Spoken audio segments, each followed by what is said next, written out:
Que el Señor les bendiga. Vamos a entrar al estudio del capítulo 15 el día de hoy, el libro de Apocalipsis, palabra que vamos a estar estudiando en el nombre del Señor Jesús.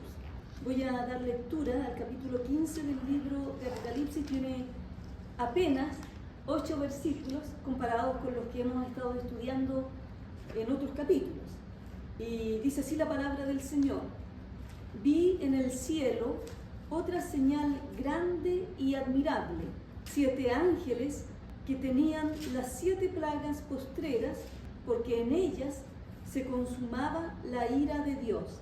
Vi también como un mar de vidrio mezclado con fuego, y a los que habían alcanzado la victoria sobre la bestia y su imagen y su marca y el número de su nombre, en pie sobre el mar de vidrio con las arpas de Dios, y cantan el cántico de Moisés, siervo de Dios, y el cántico del Cordero, diciendo: grandes y maravillosas son tus obras, Señor Dios Todopoderoso.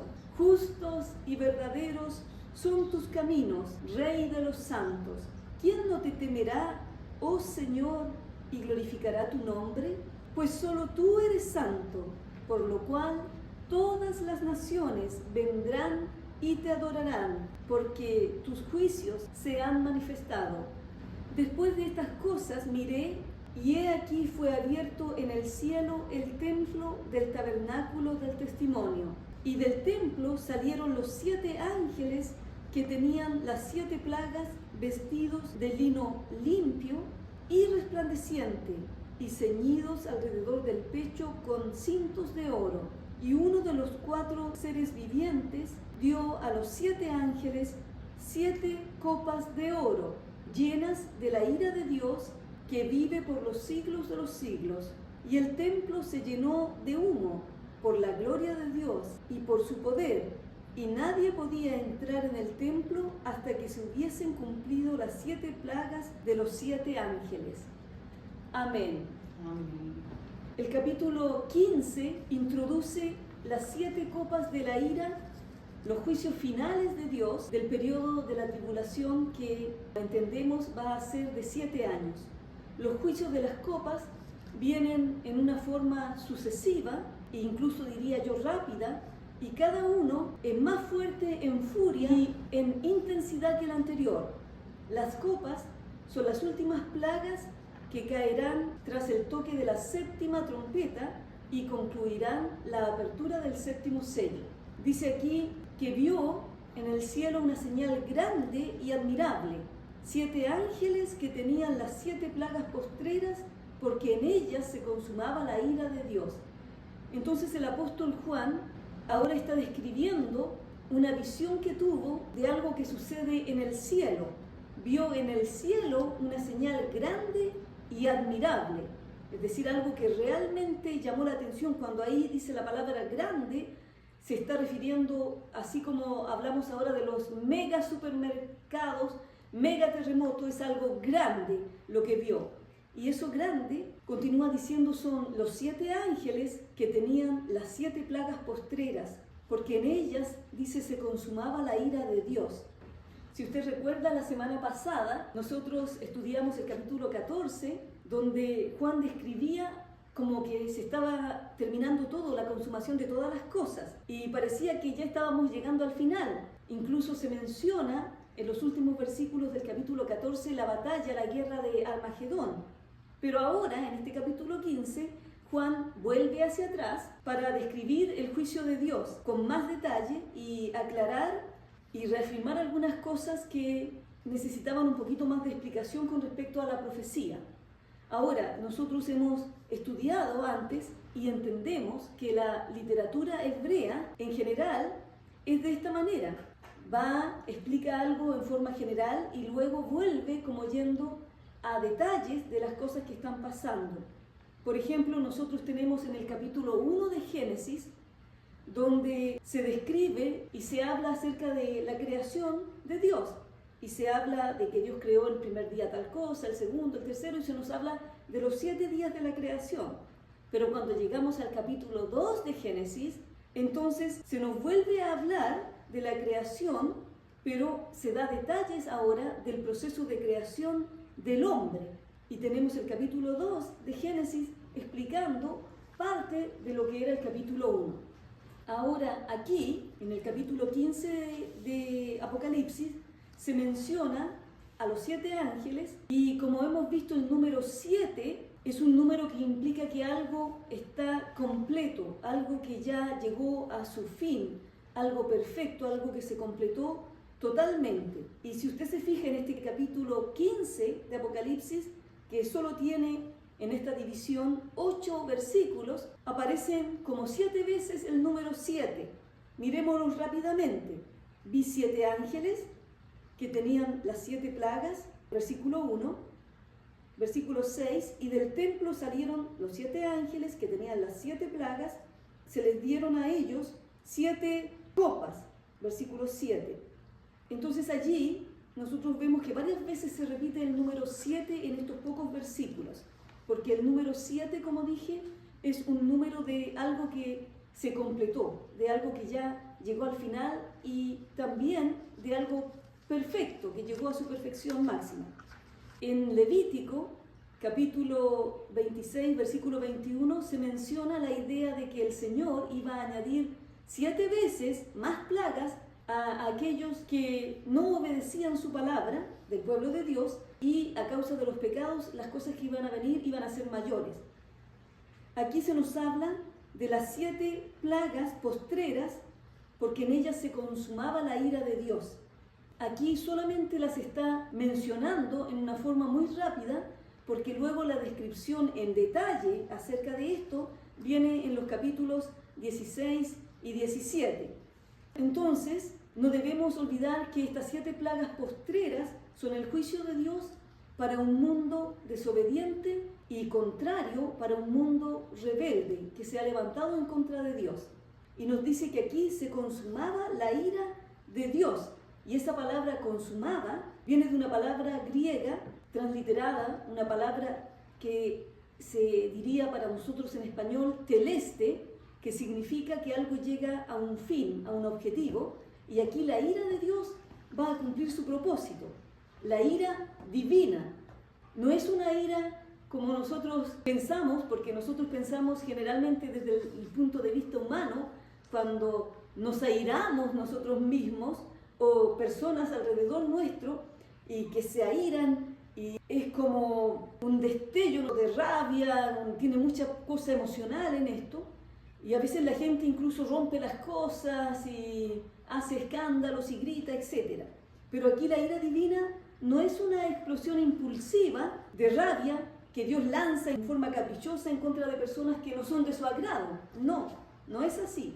La ira de Dios es más bien una reacción resuelta y determinada que viene de parte de un Dios justo en contra del pecado. Y en este punto, en esta oportunidad, cuando ya estamos en este capítulo, cuando esas cosas comiencen a suceder, esa ira de Dios ya no viene acompañada de misericordia y gracia y compasión, como Dios lo ha hecho durante todo el tiempo. Recuerde usted que la Biblia nos dice que Dios es un Dios muy misericordioso y compasivo, lento para la ira y grande en misericordia. Y Dios, a través de toda la historia de la humanidad, ha tenido esa misericordia para el ser humano y ha tratado de buscar al hombre y de salvar al hombre. ¿Cómo? Él envió, dice la palabra, a su Hijo Jesucristo para morir en nuestro lugar, para que todo, no algunos, como algunas personas piensan que solo algunos pueden ser salvos, sino que para que todo aquel que en Él cree no se pierda. También nos dice el apóstol Pedro que Dios no quiere que ninguno se pierda, sino que todos procedan al arrepentimiento, y Él ya pagó el precio en la cruz del Calvario para que todo aquel que en Él cree sea salvo, para que todo aquel que en Él cree sus pecados sean perdonados, para que todo aquel que en Él cree tenga vida eterna. Amén. El hecho de que Dios un día va a derramar su ira sobre los hombres rebeldes es un tema central a través de toda la palabra de Dios desde el Antiguo Testamento. Nosotros en el libro de Isaías, capítulo 24, lo podemos leer, capítulo 26, capítulo 30, en Ezequiel, capítulo 38, pero también lo vemos en el Nuevo Testamento, en el libro de Segunda de Tesalonicenses, capítulo 1, y voy a leer con ustedes los versículos 5 al 10. También en el capítulo 1 de Romanos vemos que el apóstol Pablo habla acerca de la ira de Dios que va a venir sobre las personas que quieren vivir en la injusticia.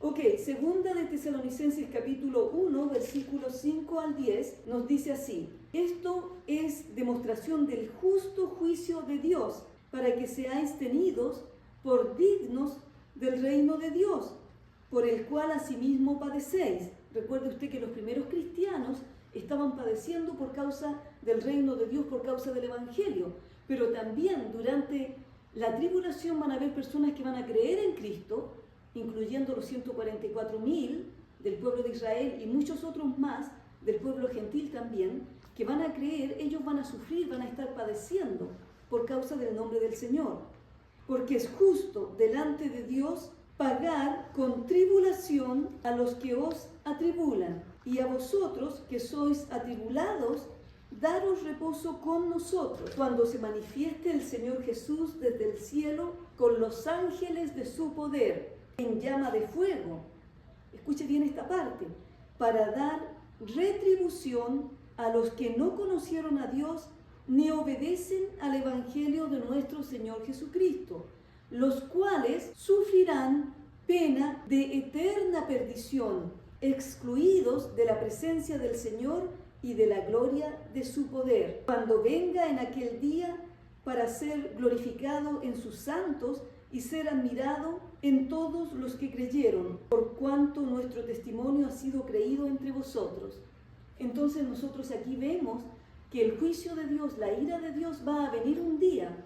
Algunos en este último tiempo, no voy a dar nombres, pero personas conocidas y reconocidas en el ambiente cristiano están diciendo que el infierno no va a ser algo eterno, que Dios en el fondo va a aniquilar a las personas.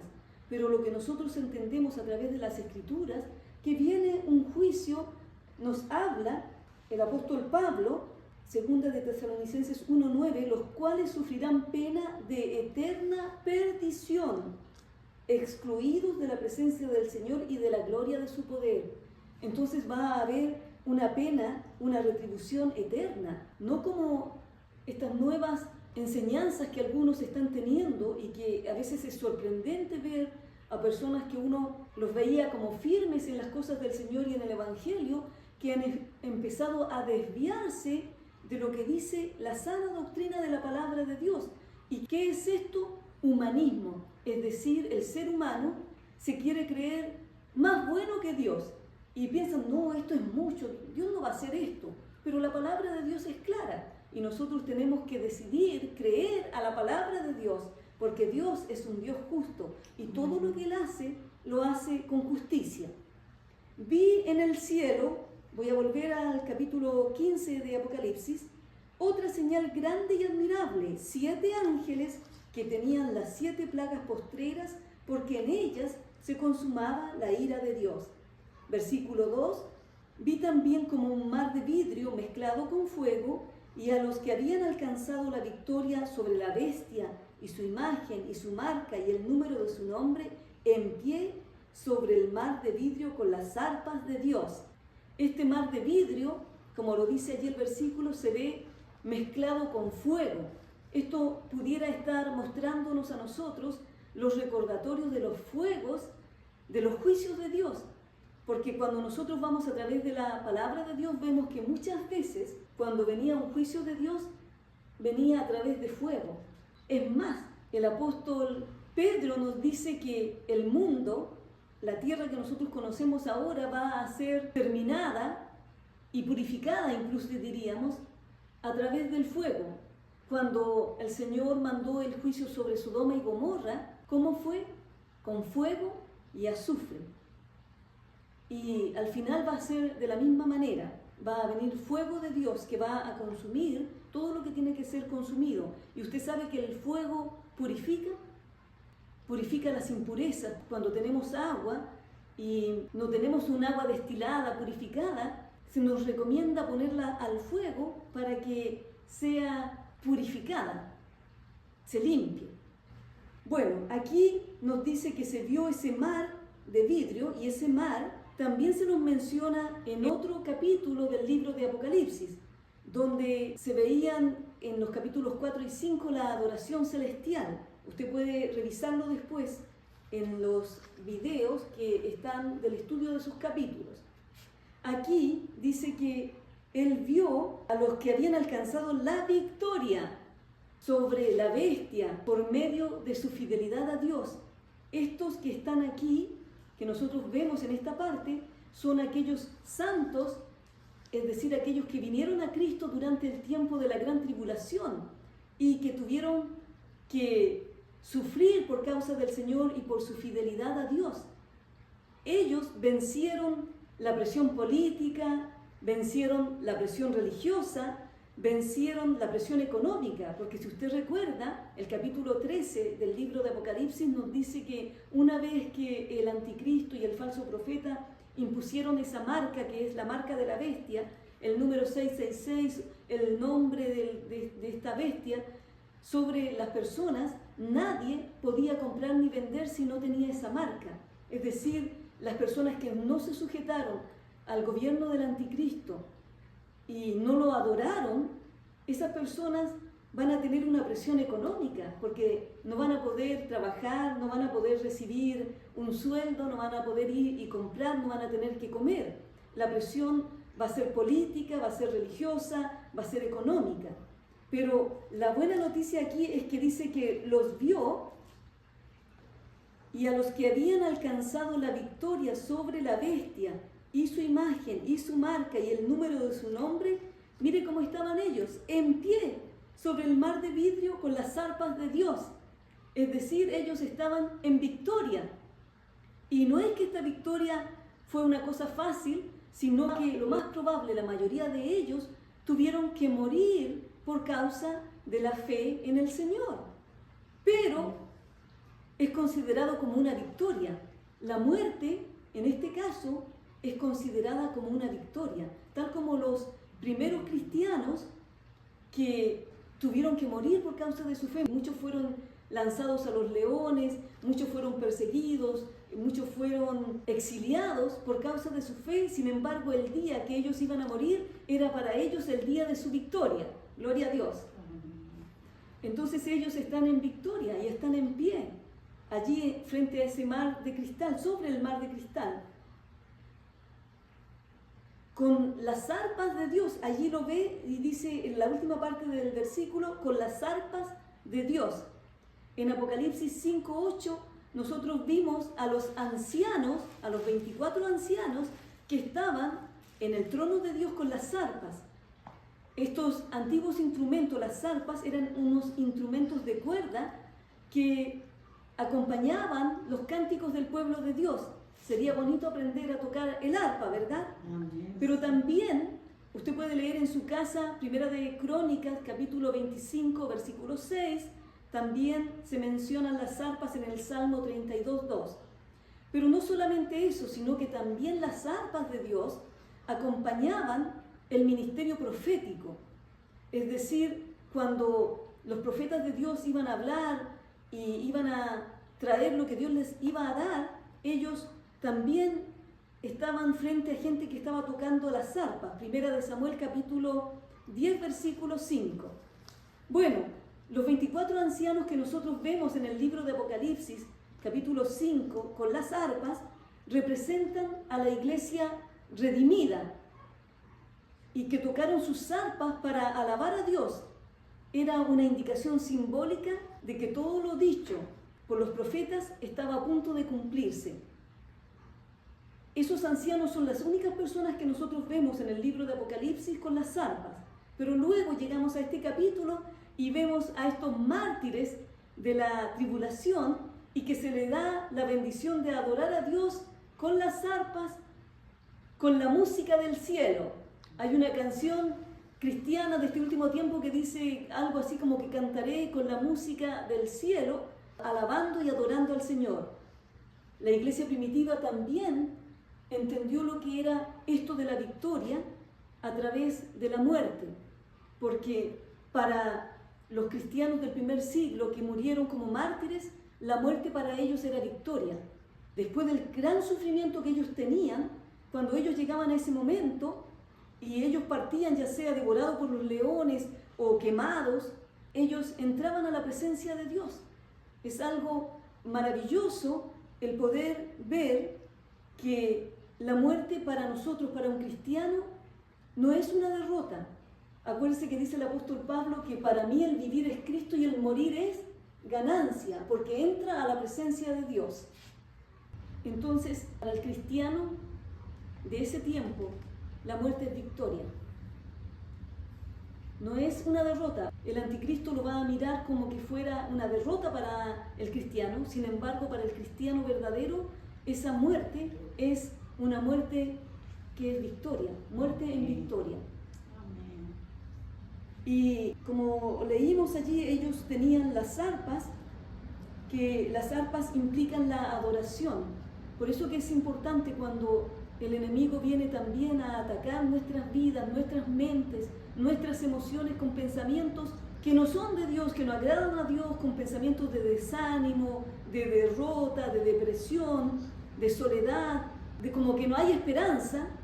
Poner música cristiana y empezar a escucharla y empezar a adorar a Dios para que el ambiente espiritual también se limpie y nosotros podamos empezar a ver las cosas con más claridad, con los ojos del Señor, porque a veces como que se nos pasa por delante un lente, unos anteojos y los ponemos y empezamos a ver las cosas desde una perspectiva que no es la perspectiva de Dios. Y tenemos que cambiar nuestra perspectiva, nuestra forma de mirar. Amén. Versículo 3 dice, y cantan el cántico de Moisés, siervo de Dios, y el cántico del Cordero. Aquí parecieran mencionarse dos cánticos. Algunos piensan que en lugar de ser dos cánticos, este es solamente un cántico, que está conteniendo todo lo que el Señor hizo en el tiempo de que Moisés liberó al pueblo de Israel de la esclavitud en Egipto, con el tiempo final donde esta gente, los santos de la gran tribulación, son liberados por la obra del Señor Jesucristo de la persecución del anticristo y son liberados de la dominación del imperio babilónico espiritual de sus vidas. Y cantan el cántico de Moisés y el cántico del Cordero.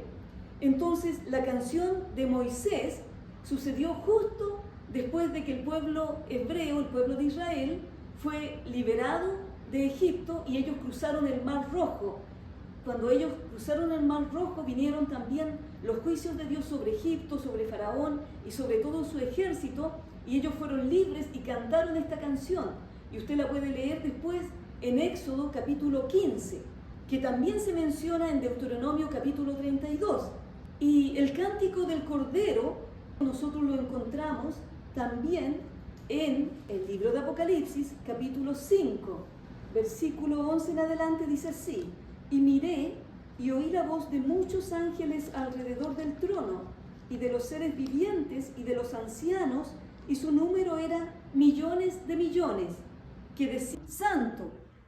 Es decir, todo lo que venga, todos los juicios que van a venir son justos.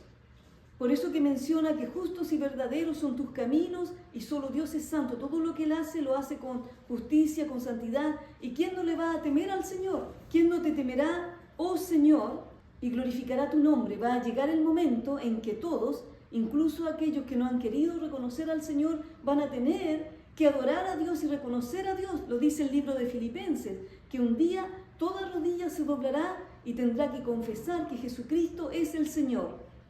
Y aquí también nos da el punto de adoración a Dios, por lo cual todas las naciones vendrán y te adorarán. Entonces, estos mártires, fíjese que es muy importante esta parte, ellos están adorando a Dios y están cantando el cántico de Moisés y el cántico del Cordero, diciendo: grandes y maravillosas son tus obras, ¿quién no te temerá, oh Señor?, etcétera, etcétera. Ellos están adorando a Dios y no están enfocados en ellos mismos. Muchas veces nosotros nos enfocamos en nosotros mismos y llegamos al punto casi de la autocompasión, autoconmiseración, pobrecito de mí, a mí nomás me pasa esto, a otra gente no le pasa, y estamos teniendo un tipo de autocompasión. Sin embargo, aquí estas personas que habían tenido una muerte cruel a causa del Evangelio, ellos ni siquiera están enfocados en eso. Ellos están enfocados en adorar a Dios. Y claramente ellos nos muestran que no se trata de ellos, sino que todo se trata de Dios. Ni siquiera quieren mencionar o enfocarse en la forma en que ellos murieron. Que el Señor nos ayude a nosotros a tener esta misma visión y esta misma perspectiva donde nosotros nos enfoquemos en el Señor y no en nosotros, porque el Señor nos ha rescatado. Claramente dice la palabra que Dios nos rescató para que los que viven en Cristo no vivan para sí, sino que vivan para aquel que murió y resucitó por ellos. Estos cánticos, ya sea que lo miremos como algunos piensan como un solo cántico o otros lo miran como dos cánticos, celebran los sucesos más grandes de la historia de la redención de Dios. Número 1, su liberación, la liberación de Israel de Egipto por medio de Moisés y la liberación de los pecadores del pecado por medio de Cristo. Grandes y maravillosas son tus obras. Esta declaración del cántico del Cordero exalta las obras poderosas de Dios en la creación y su sustento providencial de Dios a través de todo el universo. Dios es todopoderoso, Dios es omnipotente, Él es el Rey de los santos, Dios es soberano sobre todos los redimidos de cada nación. Acá voy a mencionar muy rápidamente una comparación que se hace con Moisés y el Cordero. En el tiempo de Moisés, si usted va al libro de Éxodo capítulo 15, ellos cantaron al lado del Mar Rojo. Y aquí estos santos están cantando en el Mar de Cristal. En el tiempo de Moisés, la canción fue de triunfo sobre Egipto. Y aquí la canción es de triunfo sobre todo lo que implica el último imperio que se va a rebelar contra Dios, el imperio babilónico de la Babilonia, ¿no es cierto?, que va a estar gobernado por el anticristo, último anticristo, la bestia, y ellos cantan porque ellos triunfaron sobre este imperio. La canción de Moisés fue el primer canto registrado en la Escritura, y acá vemos prácticamente el último canto que están cantando estos redimidos en el libro de Apocalipsis, en el final de los tiempos. La canción de Moisés era acerca del pueblo de Dios que fueron traídos, sacados afuera de la esclavitud. Y aquí la canción es del pueblo de Dios que está siendo traído a la misma presencia de Dios y van a estar allí por la eternidad. Gloria a Dios. Versículo 5, la última parte, del versículo 4 nos dice: porque tus juicios se han manifestado. Recuerde que aquí ya está hablando del punto final, cuando los juicios de Dios, de las trompetas, primero partimos con el juicio de los sellos que se comparten en el capítulo 6 de Apocalipsis, después se pasan al juicio de las trompetas y al final llegamos al juicio de las copas. Los juicios de Dios se han manifestado. Versículo 5, después de estas cosas miré, y he aquí fue abierto en el cielo el templo del tabernáculo del testimonio. Y del templo, versículo 6, salieron los 7 ángeles que tenían las 7 plagas, vestidos de lino limpio y resplandeciente, y ceñidos alrededor del pecho con cintos de oro. Cuando se nos menciona aquí el templo del tabernáculo del testimonio, nos lleva a pasajes del Antiguo Testamento como a Éxodo capítulo 25, versículos 8 y 9, y también nos trae a Hebreos capítulo 8, versículo 5, donde se nos habla de la construcción del templo, donde Moisés construye el tabernáculo basado en lo que él vio en el cielo, en el modelo que él vio. Entonces esto se refiere a la realidad celestial del tabernáculo, porque el templo que teníamos en el Antiguo Testamento era lo que Moisés vio en el cielo que lo hizo en la tierra. Pero ahora este templo y este tabernáculo es el verdadero templo que está en el cielo. ¿Ok? Y nos dice aquí que del templo salieron 7 ángeles que tenían las 7 plagas. Estos ángeles traen el juicio de Dios y ellos salen directamente del templo celestial, de la presencia y del trono de Dios. Ellos no actúan con su propia autoridad, sino en la autoridad de Dios. Y su vestimenta incluso es descrita como lino limpio, ceñidos alrededor del pecho, que era el tipo de vestimenta que usaban los sacerdotes en el Antiguo Testamento. Versículo 7, y uno de los 4 seres vivientes dio a los 7 ángeles, ellos ya venían con las plagas, pero fíjese lo que les da ahora, 7 copas de oro, llenas de la ira de Dios que vive por los siglos de los siglos. Es decir, ellos ya tenían las 7 plagas que iban a ser lanzadas sobre la tierra, pero también se les dan estas copas de oro llenas de la ira de Dios. Estas 7 copas de oro son como lo que diríamos en inglés un bowl, pero en español nosotros le llamamos en Chile por lo menos como fuentes, un tipo de plato hondo pero no tan hondo, donde a veces ponemos ensaladas, ponemos aguas, ponemos sopas, pero aquí estas copas de oro, que son de esa manera, venían llenas de la ira de Dios y iban a ser derramadas en forma rápida y fácil y completamente sobre la tierra.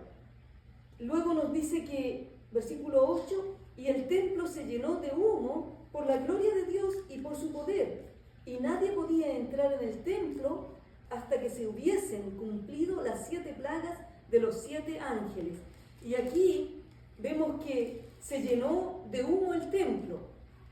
Nosotros cuando estudiamos el Antiguo Testamento también vemos pasajes donde una cosa semejante a esta ocurrió. Por ejemplo, en Éxodo capítulo 19, versículos 16 en adelante dice lo siguiente: aconteció que al tercer día, cuando vino la mañana, vinieron truenos y relámpagos y espesa nube sobre el monte y sonido de bocina muy fuerte, y se estremeció todo el pueblo que estaba en el campamento. Y Moisés sacó del campamento al pueblo para recibir a Dios, y se detuvieron al pie del monte. Todo el monte Sinaí humeaba, porque Jehová había descendido sobre él en fuego, y el humo subía como el humo de un horno, y todo el monte se estremecía en gran manera. Ahí vemos que cuando la presencia de Dios descendía, el humo aparecía también. Ahora nosotros vemos en algunos recitales cristianos que hay, que la gente trata de poner y lanzar un humo para, no sé, hacerlo como más espiritual, o no sé cuál es el sentido, pero aquí fue el humo directamente de la presencia de Dios. También en Éxodo capítulo 40, versículo 34 y 35 dice: entonces una nube cubrió el tabernáculo de reunión y la gloria de Jehová llenó el tabernáculo, y no podía Moisés entrar en el tabernáculo de reunión porque la nube estaba sobre él y la gloria de Jehová lo llenaba. En Primera de Reyes capítulo 8, versículos 10 y 11 dice: y cuando los sacerdotes salieron del santuario, la nube llenó la casa de Jehová, y los sacerdotes no pudieron permanecer para ministrar por causa de la nube, porque la gloria de Jehová había llenado la casa de Jehová. Entonces vemos que cuando la presencia de Dios llegaba en esos lugares, en el antiguo pacto, la gente no podía entrar ni salir del lugar. Y acá en este capítulo nosotros leemos: y el templo se llenó de humo por la gloria de Dios y por su poder, y nadie podía entrar en el templo hasta que se hubiesen cumplido las 7 plagas de los 7 ángeles. Es decir, nadie podía entrar porque era tal la santidad, tal la potencia, tal la majestad de Dios y de lo que estaba ocurriendo, que ya nadie podía meterse e interrumpir o pararlo. Ya eso no tenía vuelta atrás. Se estaba cumpliendo, como dice la palabra, lo último, la consumación de los juicios de Dios. Tremendo este capítulo, que solamente nos da como una introducción a lo que va a venir en los capítulos 16 y 17, que son el derramamiento de estas copas, donde nosotros vamos a ver en el próximo estudio que vinieron úlceras malignas y pestilentes, que el mar se convirtió en sangre, que todos los ríos y las fuentes de las aguas se convirtieron en sangre, que el sol quemó con fuego, que las tinieblas y el dolor hacían que los hombres se mordieran la lengua e incluso se volvieran en contra de Dios, donde el río Éufrates se seca para que se dé la batalla de Armagedón, y donde hay un gran terremoto que arruina las ciudades y donde cae un enorme granizo. Todo eso lo vamos a ver en el próximo estudio, pero que el Señor nos ayude a nosotros en este tiempo para entender que todas estas cosas van a venir, como dice la palabra del Señor, y nosotros tenemos que usar todo el tiempo de vida que el Señor nos da en esta tierra para predicar el Evangelio eterno de Dios, el Evangelio que puede traer salvación, para que muchas personas puedan venir a Cristo y tener vida eterna y escapar de estas cosas que van a venir. Amén. Que el Señor les bendiga.